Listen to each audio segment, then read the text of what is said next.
Hi, and welcome to Glory Fire Worship Ministries' first episode of broadcasting today.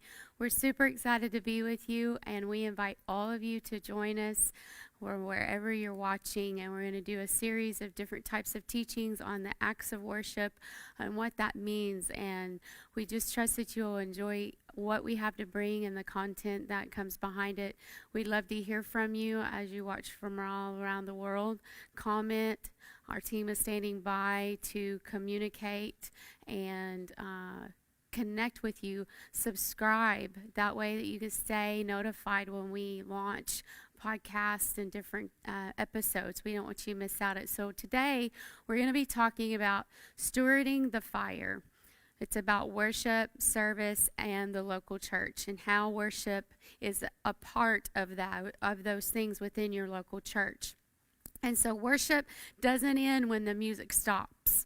Stewarding worship and serving in the local church is everything. Worship is not confined to a platform. It is an expression through the faithful service and stewardship and obedience in the house of God. Many believers believe that worship is just about music, and it's not. It's far beyond that. Many believers love worship, but misunderstand it often. We reduce worship to only music, when biblically, worship is a surrendered life. If worship only happens during a song, then we've missed completely the whole design of what God has planned for all of us. We've sometimes, in some cases, have reduced worship to only music, when it, again, is really a surrendered life laid down. So stewarding in worship and serving in your local church, and understanding what that is in serving in worship, and that it's unto God, not unto man. We're often reminded of Romans 12:1. It said, present your bodies as a living sacrifice, holy and acceptable to God, which is your reasonable service. So Paul didn't say sing. Paul said, present your life. So a lot of times in our modern day society, in the church culture world, we just sum up worship equivalent to a song, and it's way far more than that. Worship is a lifestyle. It's not a moment. Worship begins with surrender. It's not a sound. Romans 12:1, as we just read, it's about a living sacrifice. And John 4:23-24 talks about that Jesus is seeking and looking for those that will worship him in spirit and in truth. And Malachi 6:6-8, we find that that's what the Lord requires. Biblical worship includes obedience, humility, faithfulness, and reverence. Music is often expressed in our worship, but service demonstrates it. God is not impressed with moments. He is pleased with lives laid down.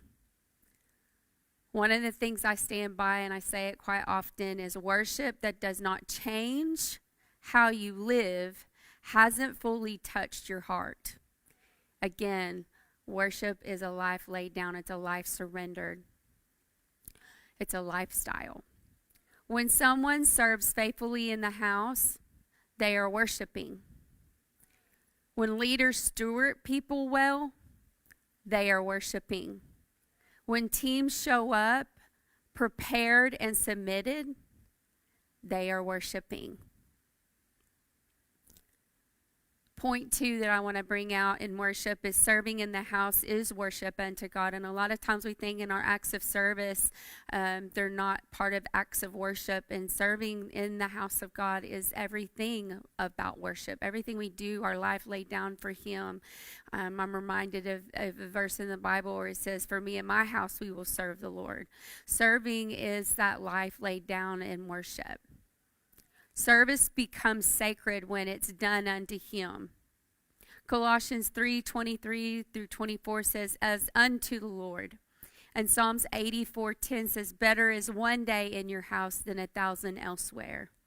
And 1 Corinthians 12:4-7 says, many gifts, but there's one Spirit. Scripture never ranks roles, only hearts. those that serve in the capacity of production, ushers, greeters, nursery workers, children's church, administrative roles. They all host his presence when surrendered. When service is viewed as help out, then burnout comes. When service is viewed as worship, joy and longevity follows.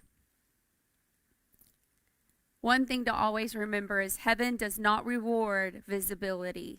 Heaven rewards faithfulness. The mindset that we have to reframe when we're talking about worship and how it impacts the local church through our acts of worship, through serving, is that we have to take out the idea of our mindset that we're volunteers. Volunteers, no. We need to change our wording and our mindset and reframe that we're stewards. God's entrusted us to steward that which he's called us to. He didn't call us to volunteer. He called us to steward. We're not filling a slot. We're not filling a space. We're not filling a void, but we're actually carrying out an assignment that he's called us to. And we're not serving people. We're serving Christ. If we think that we're serving man and helping man and that we're doing it only because pastor asks or my leader asks or someone at the church asks me, and then we're doing those assignments that we think that we're doing actually out of just doing it because somebody asked us to, it goes back to our heart posture. Are we really doing it for man, or are we doing it as unto Christ? So we need to go back and reframe our mindset and realize that these are opportunities in ministry, and they're the beginning works of what worship really actually is.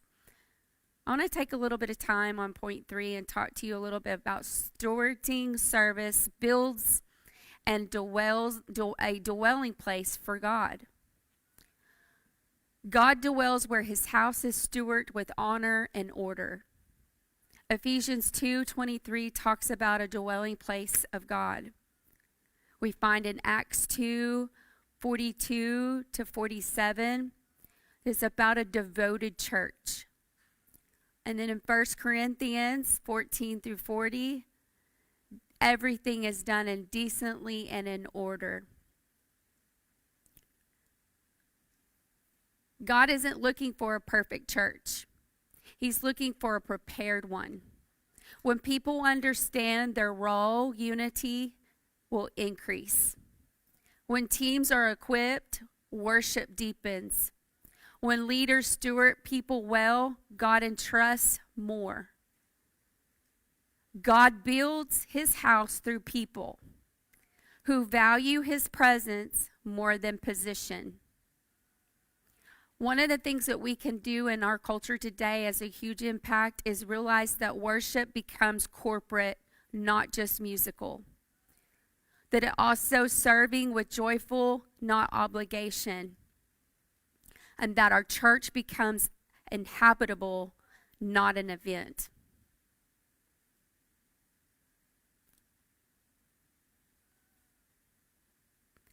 I want to leave you today with these things. When you're thinking about where you're at in your local church serving and how this pertains to worship, is worship doesn't end with the song fading. It continues in how we serve, submit, and steward what God has entrusted in us. If the altar burns on Sunday, the house should burn all week. So I want to pray this prayer with you today. Lord, teach us to worship with our whole lives. Help us to serve with joy. Steward with honor and build your house your way. May everything we do be worship unto you. I hope I activated something in your heart today. And in closing, I want to also call you to action on a few things to consider when you're thinking about ways to worship and serve in your local church.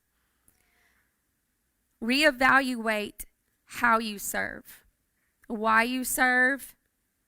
Pray for fresh and joy in your assignment that you've been called to within your local church.